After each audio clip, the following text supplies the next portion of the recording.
A graça e a paz do Senhor a todos do Bíblia, Livros e Café. Sejam todos bem-vindos ao segundo episódio do Santo Tomás Responde. Então, no nosso segundo episódio, a gente vai tratar dos ministros extraordinários da Sagrada Comunhão. Pode isso, Santo Tomás de Aquino? Santo Tomás de Aquino vai nos responder.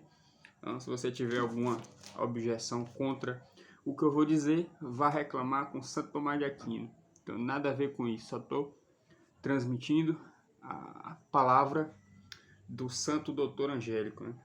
Então, reza a Ave Maria, antes da gente começar, né?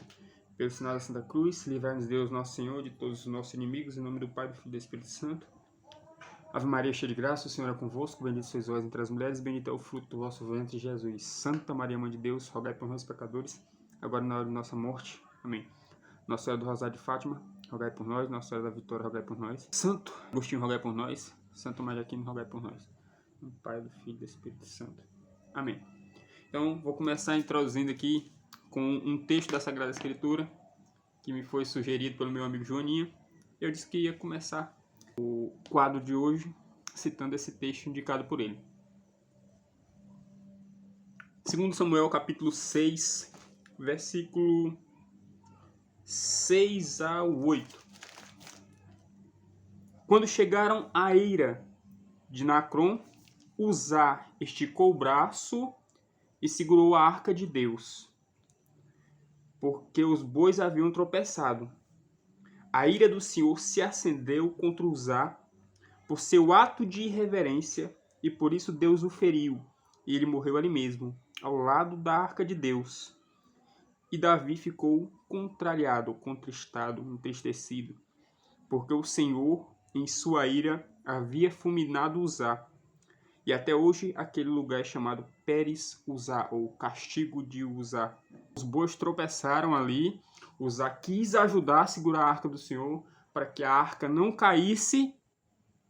Teve uma boa intenção, né? Na cabeça dele teve uma boa intenção, mas o Senhor teve aquele gesto de usar como um ato de irreverência, porque era ilícito que ele tocasse na Arca da Aliança. Né? Então ele foi fulminado ali e caiu morto. Então a gente vê alguns atos de extrema irreverência, né? Nas missas novas, as missas de hoje, né? Total sacrilégio contra o sacramento do corpo de nosso Senhor Jesus Cristo, né? Hóstias sendo carregadas, pessoas reclamam muito da comunhão na mão, né? Não pode comungar na mão, tem que comungar na boca, etc, etc, etc.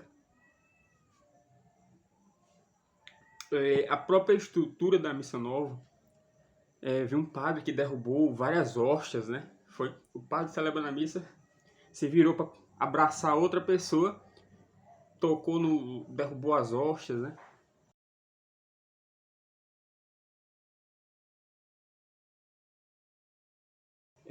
Pessoas pega a hóstia na mão, carrega, bota dentro do bolso. Hóstias sendo passadas de mão em mão até chegar a outra pessoa. Gente que pega a hóstia como um pedaço, dá para outra pessoa guarda. Né? Hóstia que cai no chão. Né? É lógico que existem casos, né? Antigamente eram casos raríssimos que a hóstia caia no chão. Né? Mas hoje os sacrilégios e esse tipo de coisa está acontecendo com certa frequência. Né? Mas esse não é o ponto que eu quero chegar. O ponto que eu quero chegar e os tais ministros extraordinários da Sagrada Comunhão, né? Os ministros extraordinários da Eucaristia. Aqueles leigos, né? Tanto homem quanto mulher, que ficam distribuindo ali, pegam as hóstias consagradas e saem distribuindo para as pessoas. Será que aquilo é lícito? Respondam aí. Santo Tomás tem a resposta. Se ficarem bravos, não fiquem bravos comigo. Fiquem bravos com Santo Tomás de Aquino. Não tem nada a ver. Quem escreveu a Suma Teológica foi ele. Eu só estou transmitindo aqui o que ele nos passou. Não é de admirar, né? Eu vendo, pesquisando aí alguns anos atrás, sobre como foi que surgiu esse negócio de ministro da Eucaristia, né? Eu vi lá, alguns anos atrás, que surgiu aqui, adivinha onde foi, né? Só podia ser coisa de brasileiro, né? Surgiu no Brasil, né? Um padre que estava muito cansado, né? Foi pedir, não, o Concílio Vaticano II está tendo várias reformas, etc, etc.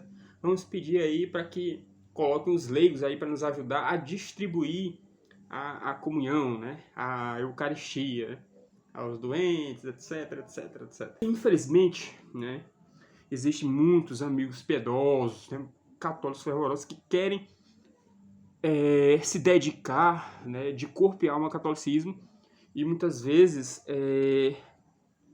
por terem má formação, que depois do Concílio Vaticano II a gente sabe que a formação está bastante precária, né? Está melhorando agora nos últimos tempos, mas continua muito precária. E as pessoas têm aquilo de ministro extraordinário da Sagrada Comunhão como uma honra, né? Um privilégio de você estar servindo a Deus ali, né? Ter a honra de pegar no corpo de Cristo e distribuir para as pessoas, né? Coisa honrosa. Cara, infelizmente vou dizer para você, isso aí não tem nada de honroso, isso aí tem muito de sacrílego, né? Porque coisa terrível era tocar naquilo que representava a presença de Deus aqui na Terra, que era a Arca da Aliança. Tampa da Arca da Aliança, ou chamado propiciatório, tinha estátuas de querubim ali, de ouro maciço, e Deus tinha o seu trono ali entre os querubins. Então, ali era a presença de Deus aqui na Terra no Antigo Testamento. Então, imagine você que agora nós temos não aquela presença espiritual de Deus ali na Arca da Aliança, né? Mas nós temos agora a presença substancial de Deus nas hóstias consagradas. Então, se era sacrilégio muitas pessoas tocarem na Arca da Aliança, né? A pessoa muitas vezes foi ajudar, acabou morrendo, que foi o caso de Uzá. Quanto mais nós leigos tocarmos na Santa Eucaristia, né? Presença substancial de Deus, corpo de Deus, né? Então esse negócio de ministro da Eucaristia tem que ser bem pensado por você. E São Tomás de Aquino vai nos dar uma resposta na Suma Teológica. Então vamos lá. Ó, São Tomás de Aquino fala aqui, ó, no volume 4 da Suma Teológica, né? A terceira parte aqui, ó. Volume 4 desta edição. Questão 82, né, do ministro deste sacramento, né, ministro do sacramento da Eucaristia. Então, existem duas funções do ministro do sacramento da Eucaristia, que é a consagração, de competência dos bispos e dos presbíteros, né, dos padres, ou seja, dos sacerdotes, e tem a dispensação, que é a distribuição, que é de competência também dos bispos e dos presbíteros, né? O padres, né? Presbíteros ou padres. E existe a dispensação do corpo, né, de nosso Senhor Jesus Cristo, que é a hóstia, e a dispensação do sangue, que nas igrejas ortodoxas ainda é comum, né? Mas a igreja de rito romano, a gente tem a dispensação apenas da hóstia, né? Para evitar sacrilégio, né, de o sangue de nosso Jesus Cristo lá do vinho seja desperdiçado, ou profanado, ou derramado, etc, etc, etc. Então, aos diáconos era lícito dispensar, e é lícito ainda dispensar o sangue, né, o vinho consagrado, né? Mas por quê? É ilícito a um leigo tocar na Eucaristia, assim como era ilícito tocar na Arca da Aliança no Antigo Testamento. Mas um diácono não é sacerdote, porque ele pode dispensar o sacramento na espécie do vinho. Então, por quê? Porque ele não toca diretamente no vinho, ele toca no vinho através do cálice ali, né? Ele está tocando no cálice e não no sangue de nosso Senhor Jesus Cristo, né? Eu acho que tem o sangue, mas está o corpo, almas. divindade, etc, etc. Mas na hóstia consagrada, o diácono não pode tocar. Não pode dispensar esse sacramento, né? A não ser em caso de extrema necessidade, né? Que aí vem o caso dos ministros extraordinários da Eucaristia. Então, o ministro extraordinário da Eucaristia, aquele que em caso de extrema necessidade, né? Tem alguém doente, no interior muito longe, e o padre não pode ir, tem muitas funções, etc, etc. E é praticamente impossível que o padre vá, o sacerdote vá. Então, o diácono pode exercer essa função de ministro extraordinário da Sagrada Comunhão, né? Que é o que a gente vê hoje sendo feito por leigos, né? Só que os leigos ali da igreja não virou extraordinário, não, ele foi ordinário, né? Praticamente toda missa tem ali os ministros da Eucaristia ali dispensando a hóstia. Mãos de leigo não foram feitas para tocar no Santíssimo Sacramento, só a boca. Então, comunhão na mão, não sei o que, não sei o que. Cara, não faz sentido eu falar em comunhão na boca, né? Ou comunhão na mão. Essa discussão é irrisória, essa discussão é pueril. Não existe, essa discussão tem que ser desfeita, acabar com isso. É de comunhão na mão, comunhão na boca. Todo mundo sabe como é a comunhão. O que tem que ser desfeito é a dispensação deste sacramento por leigos, chamados ministros extraordinários da Eucaristia. Homens e mulheres tocando o Santíssimo Sacramento com as mãos. Se fosse no Antigo Testamento, meu amigo, você seria fulminado, né? Ou se Deus não o fulminasse, era pena de morte. Ou era obrigação que se alguém tocasse na Arca da Aliança, ou em qualquer utensílio sagrado, fosse executado. Se era expressamente proibido tocar na Arca da Aliança, onde estava ali a presença de Deus, pois tinha seu trono entre os querubins, quanto mais hoje, né? E que Deus tem a sua presença substancial na hóstia consagrada. Então, vamos lá a resposta de Santo Tomás de Aquino, em que ele diz o seguinte, ó. A queixa desse padre brasileiro, né, de que estava muito ocupado, etc, etc, e que tinha necessidade de mandar outra pessoa, etc. Meu amigo, Santo Tomás já respondeu aqui na Suma Teológica. Essa sua indagação, essa sua dúvida aí, essa sua queixa, já foi respondida aqui. Então, ele se aproveitou da revolução do Concílio Vaticano II para colocar aí essa bagunça sacrílega dentro da igreja, né? Só podia ter surgido no Brasil, né?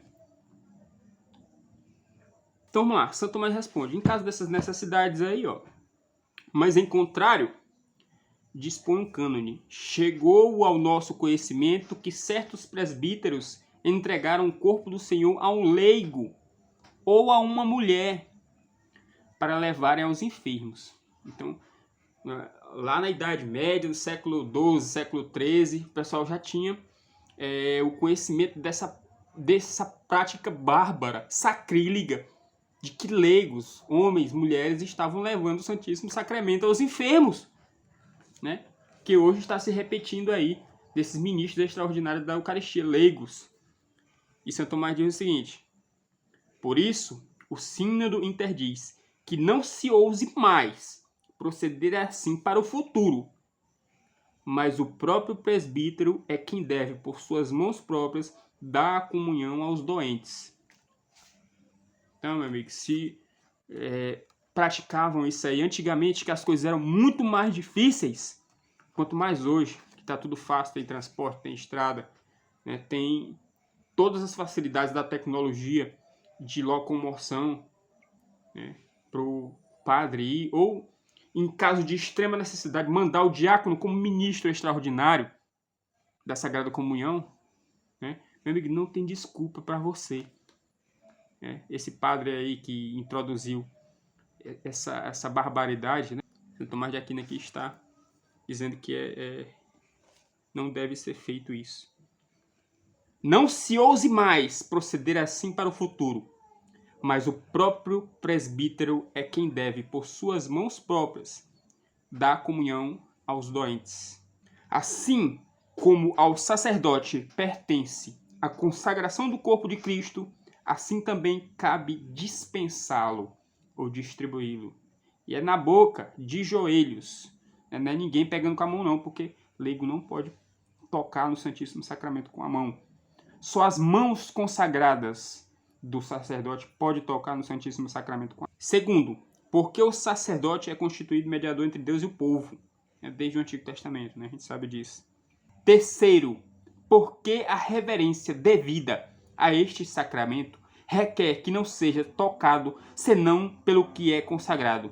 E por isso é consagrado o corporal, o cálice consagrada as mãos do sacerdote para tocá-lo. As mãos do sacerdote são consagradas para tocar no Santíssimo e Diviníssimo Sacramento. As mãos de quem?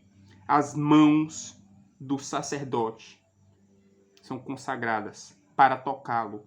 E ninguém o pode tocar senão em caso de necessidade. Hoje é caso de extrema necessidade, né? A gente tem que ressaltar isso aqui, né? Por exemplo, se caísse no chão ou em outro caso semelhante. Eu não sei se Santo Tomás de Aquino deixou claro aqui, né? E eu repetindo aqui as palavras do grande mestre, doutor angélico da igreja, né? Doutor comum da igreja, né? Ninguém pode tocar senão em caso de necessidade. Por exemplo, se caísse no chão ou em outro caso semelhante. Então, a hóstia consagrada caiu no chão e, beleza, o padre, o sacerdote vai lá e pega. Mas se por algum motivo o padre não pôde ir lá pegar, outra pessoa pode pegar. Ou depois vem o diácono. A gente tem que seguir essa linha. Então, se o padre, o diácono, o subdiácono não puder pegar, aí um leigo vai e pega. Então eu me lembro, quando eu estava falando sobre esse assunto, teve um lucifério que disse: não, mas a Suma Teológica fala dos ministros extraordinários da Eucaristia, né? Eu digo: rapaz, onde é que fala? Aí os ministros extraordinários da Eucaristia, quem é? Os diáconos. O diácono. Por que o diácono, ao diácono, em caso de extrema necessidade, ele pode tocar o Santíssimo Sacramento com a mão? Então São Tomás de Aquino responde a essa primeira objeção aqui, ó, que o cara diz: o sangue de Cristo é dispensado pelo diácono. Logo, pela mesma razão, a dispensação do corpo de Cristo não cabe só aos sacerdotes. Então, se o sacerdote pode dispensar o sangue, né, o vinho, por que não pode também um corpo? Aí São Tomás de Aquino vai responder aqui, ó. O diácono, quase próximo da ordem sacerdotal, de certo modo, participa do ofício, porque pode dispensar o sangue de Cristo, mas não o corpo, senão em caso de extrema necessidade e por ordem do bispo ou presbítero. Está aí o ministro extraordinário da Sagrada Eucaristia, da Sagrada Comunhão. Em caso de extrema necessidade, para levar para um doente muito longe, o diácono pode ir, mas um leigo não pode, meu filho. Um leigo não pode, Lucifero. Um leigo não pode. Você não tá ouvindo o doutor Angélico falar, não, cabra? Tu é teimoso? Ora, mas rapaz. Então por que o diácono ele pode dispensar o sangue e não o corpo? O corpo em caso de extrema necessidade somente? Primeiro, porque o sangue de Cristo está contido num vaso e por isso não é necessário que seja tocado por quem o dispensa. Ao contrário do que se dá com o corpo de Cristo. Então, geralmente o diácono pode dispensar o sangue, no caso das igrejas ortodoxas. Hoje em dia é bastante raro a dispensação do sangue, né, do vinho. Por quê? Porque ele não vai tocar no vinho com a mão. Ele toca no cálice. Primeiro porque o sangue de Cristo está contido num vaso e por isso não é necessário ser tocado por quem o dispensa. Ao contrário do que se dá com o corpo. Agora o corpo você tem que tocar. Você tem que pegar com a mão e colocar na boca do fiel, né? Então o diácono não pode. Então para quem gosta aqui do Catecismo Romano, né, o Catecismo do Concílio de Trento, né, página 318, ele vai falar: o ministro da Eucaristia. Tópico 1 diz o seguinte: somente o sacerdote. Então ele vai dizer o seguinte: devemos, pois, ensinar que só aos sacerdotes foi dado o poder de consagrar a Sagrada Eucaristia. O ministro tem duas funções: a consagração e a dispensação. Dispensação é a distribuição, né? Devemos, pois, ensinar que só aos sacerdotes foi dado o poder de consagrar a Sagrada Eucaristia e distribuí-la aos fiéis cristãos. Então, somente o sacerdote pode consagrar e distribuir aos fiéis cristãos, diz o Catecismo do Concílio de Trento, página 318, confira aí. Sempre foi praxe da Igreja que o povo fiel recebesse o sacramento pelas mãos dos sacerdotes e os sacerdotes comungassem por si próprios, ao celebrarem os sagrados mistérios. Assim definiu o Santo Concílio de Trento e determinou que esse costume devia ser religiosamente conservado por causa de sua origem apostólica. O Catecismo Romano está dizendo que a dispensação somente pelos sacerdotes é de origem apostólica. Não é essa novidade que a gente vê por aí. Isso aí não é apostólico. Isso aí é apostasia. Isso aí é palhaçada. Então, jamais participarei de um evento em que um leigo está tocando a Sagrada Eucaristia com as mãos, né? Isso é uma missa sacrílega. Então, todos ali deveriam ser fulminados pela ira de Deus por estarem tocando no corpo de nosso Senhor Jesus Cristo.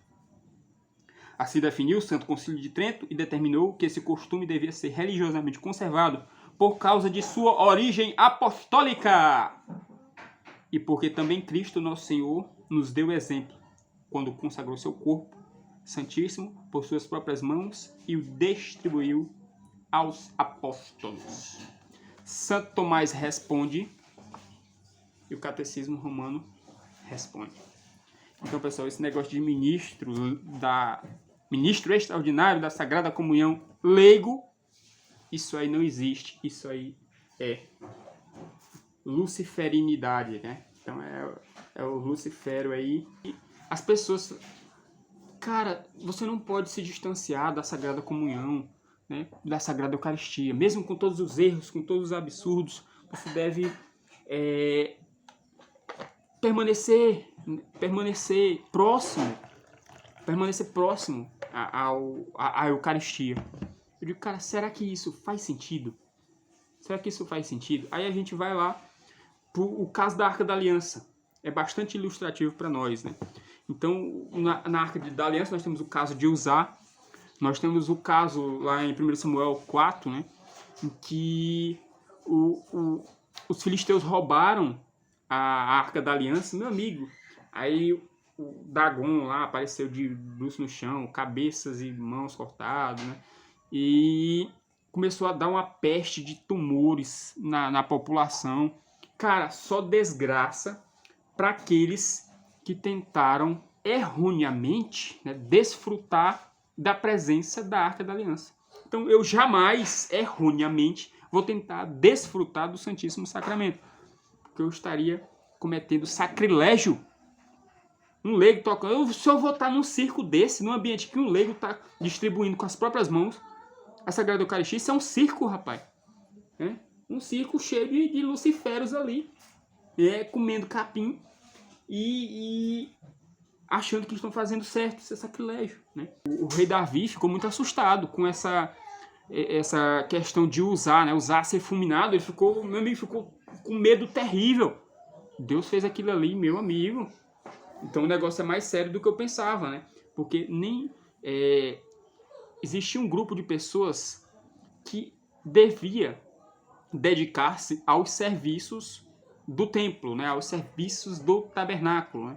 Aí a gente vê isso aí lá em Números 3 e 4, Então, no Números capítulo 3, ele vai falar dos coatitas, né? Dos gersonitas e dos meraritas, né? E dos filhos de Arão. Então, os filhos de Arão eram os sacerdotes, né? Era a classe sacerdotal, era aqueles que iam lá para o templo, né? Fazer sacrifício, etc, etc, etc. Então, existiam outros levitas, né? Os coatitas, que eram responsáveis por carregar as coisas santas, mas eles não poderiam tocar nas coisas santas. Eles poderiam carregar, mas não poderiam tocar, porque elas teriam que ser embrulhadas por Arão e por seus filhos, pelos sacerdotes, né? Então, a função dos coatitas, né, era carregar as coisas santíssimas, né, as coisas sagradas, os utensílios sagrados. Quando o acampamento tiver que mudar, Arão e seus filhos entrarão e descerão o véu protetor e com ele cobrirão a arca da aliança. Os coatitas não poderiam fazer esse serviço, não. Quem tinha que cobrir a arca da aliança com o véu, né, eram Arão e seus filhos, os sacerdotes. Não eram todos os levitas. Cada grupo de levitas tinha uma função diferente. Depois cobrirão com couro, e isso Arão e seus filhos. E estenderão um pano inteiramente azul sobre ela e colocarão varas no lugar. Versículo 9. Pegarão também um pano azul e cobrirão um candelabro usado para iluminação, suas candeias, suas tesouras de aparo, seus apagadores, todos os jarros, o seu suprimento de óleo. Em seguida, embrulharão todos os seus utensílios com cobertura de couro, colocarão num suporte para carregar. Sobre o altar de ouro, versículo 11, né? Estenderão um pano azul e cobrirão com couro, colocarão suas varas no lugar. Versículo 12. Apanharão todos os utensílios usados na administração do santuário, depois embrulharão, pano azul, tarará. Versículo 15 aqui. Quando Arão e seus filhos terminarem de cobrir os utensílios sagrados e todos os artigos sagrados, e o acampamento estiver pronto para partir, então só depois que os filhos de Arão cobrirem tudo, né, cada um tem sua função. Só Arão e seus filhos poderiam fazer isso, né, que seriam as funções dos sacerdotes de hoje. Os padres, que são os presbíteros, e os bispos. Então, quando Arão e seus filhos terminarem de cobrir os utensílios sagrados e todos os artigos sagrados, e o acampamento estiver pronto para partir, os coatitas virão carregá-los. Então, só os coatitas poderiam carregar as coisas sagradas, mas depois de que estivessem devidamente embaladas, embrulhadas pelos sacerdotes, por Arão e seus filhos.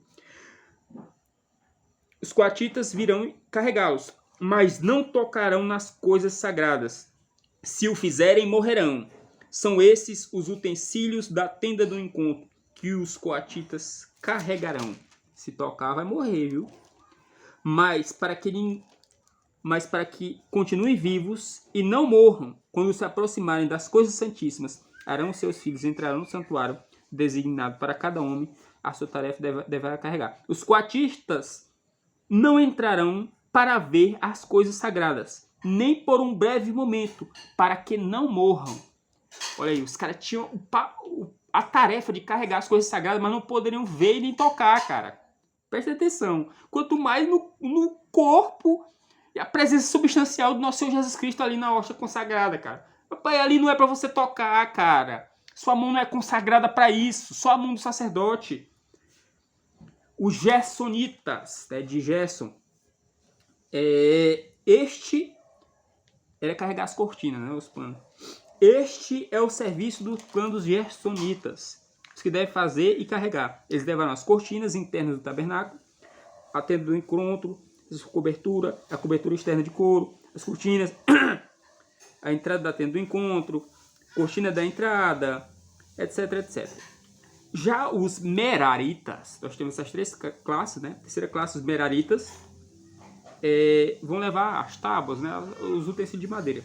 Essa é a responsabilidade deles no serviço que terão de realizar na tenda do encontro. Carregar a armação do tabernáculo, seus travessões, suas colunas, suas bases, bem como as colunas do pátio que rodeia a tenda, suas bases, estacas e suas cordas.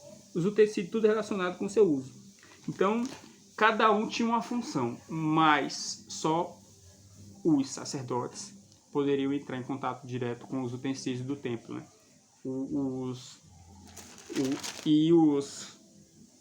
Os coatitas, que é semelhante hoje, né? Seria por analogia, seriam os diáconos, carregar as coisas sagradas, mas não tocá-las nem vê-las, né? Capítulo 18 de Números, ele vai falar dos deveres dos sacerdotes e os deveres dos outros levitas, né?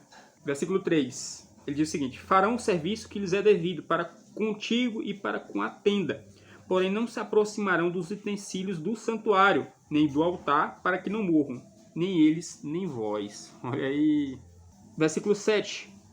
Mas tu e teus filhos contigo atendereis ao vosso sacerdócio em tudo concernente ao altar e o que estiver para dentro do véu. Isto é vosso serviço, que vos tenho entregue o vosso sacerdócio por ofício como dádiva. Porém, o estranho que se aproximar morrerá. 1 Samuel 6,19, né? Depois que a arca retornou, né, lá dos filisteus, os filisteus estavam sendo devastados por uma praga de tumores e de morte. Então devolveram a arca da aliança com sacrifício, né, com oferendas. E chegou ali no local e a negada foi querer olhar para dentro da arca da aliança, né? Você acha que deu o quê? Será que se deram bem, ó? Por tentar tocar nas coisas sagradas que não lhe eram lícitas, né? Então, 1 Samuel 6,19. O Senhor, contudo, feriu algum dos homens de Bet-Semes, matando 70 deles, por terem olhado para dentro da arca do Senhor. O povo chorou por causa da grande matança que o Senhor fizera. E os homens de Bet-Semes perguntaram: quem pode permanecer na presença do Senhor, esse Deus santo? A quem enviaremos a arca para que ele se afaste de nós? A negada ficou com medo, meu amigo. Os caras quiseram olhar para dentro da arca da aliança, se deram mal. Se fosse no Antigo Testamento, a negada aí, esses ministros da Sagrada Comunhão que estão tocando ali com as mãos, esses leigos, seriam fulminados também, cara. A misericórdia da graça do Novo Testamento, cara, é fantástica. Então a gente finaliza com o versículo do começo, né, em que Uzá foi fulminado ali, achar que estava fazendo uma coisa santa, segurar a arca da aliança que ia cair, os bois tropeçaram, vou segurar a arca da aliança, foi fulminado e morreu, né? Quando chegaram à eira de Nacon, Uzá esticou o braço e segurou a arca de Deus, porque os bois haviam tropeçado. A ira do Senhor se acendeu contra Uzá por seu ato de irreverência, por isso Deus o feriu e ele morreu ali mesmo, ao lado da arca de Deus. Então é isso aí, pessoal. Santo Tomás respondeu aí na Suma Teológica, terceira parte lá, né, que só os sacerdotes podem tocar na Eucaristia, porque só eles têm as mãos consagradas para isso, né? E o Catecismo Romano veio nos confirmar isso. E a tradição, quem segue a tradição e a missa de sempre, né, a gente sabe que não dá para fazer isso, né, cara? Não dá para estar num ambiente com tanto sacrilégio, né? Então, se não temos uma praga de tumores e mortes física, como foi no caso dos filisteus, né? Mas nós temos uma praga de tumores e mortes espirituais, né? Se nós não temos a fulminação ao tocar na Arca da Aliança, como foi o caso de Uzá, se nós não temos uma morte fulminante física, mas nós temos uma morte fulminante espiritual. Não levemos fogo estranho para adoração ao Senhor, né? Como foram os filhos de Arão, que levaram fogo estranho, né? Fogo profano para o templo e ali morreram, né? Ou como não queiramos servir a Deus da nossa maneira, né? Como foi o caso de Saul, que estava esperando Samuel estava demorando e ele resolveu ele mesmo sacrificar ao Senhor, né? Eu sou rei e posso sacrificar. Não. Eu sou ministro da Eucaristia, posso tocar o Sagrado da Eucaristia com a mão. Não. O Senhor nos deu uma ordenança, né? Então, burlar essa ordenança seguindo uma novidade, uma moda passageira, como o Concílio Vaticano II, cara, pode ter consequências gravíssimas espirituais, né? Então, sigamos firmes na fé, firmes na tradição, e que o doutor Angélico Santo Tomás de Aquino rogue por nós né? E Senhor, né, pelo sinal da Santa Cruz, livrai-nos Deus, nosso Senhor, de todos os nossos inimigos, no Pai, do Filho e do Espírito Santo. Amém. Ave Maria, cheia de graça, o Senhor é convosco, bendita sois vós entre as mulheres, bendito é o fruto do vosso ventre, Jesus. Santa Maria, Mãe de Deus, rogai por nós, pecadores, agora e na hora de nossa morte. Amém. Nossa Senhora do Rosário de Fátima, rogai por nós. São José, rogai por nós. Santo Tomás de Aquino, rogai por nós. Em nome do Pai, do Filho e do Espírito Santo. Amém. Então, pessoal, até a próxima. Vejo vocês em breve.